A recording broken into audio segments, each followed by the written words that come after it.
সত্যি ভেবেছিলাম একটা পুতুল, কিন্তু সামনে গিয়ে দেখি পুতুল না।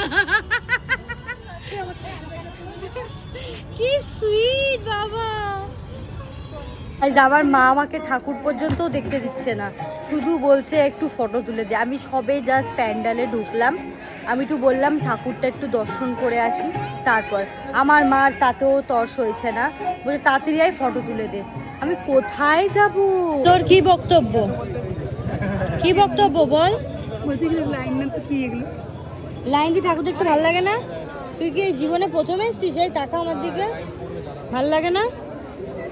ও বাবা, একটা ঠাকুর দেখে এই অবস্থা। কটা দেখেছিস তুই ঠাকুর? তিনটে? কোথায়? দুটো দেখেছিস। চল লাইনে ঢোক ঢোক। তো গাইস, আজকের মতন আমাদের প্যান্ডেল হপিং ডান।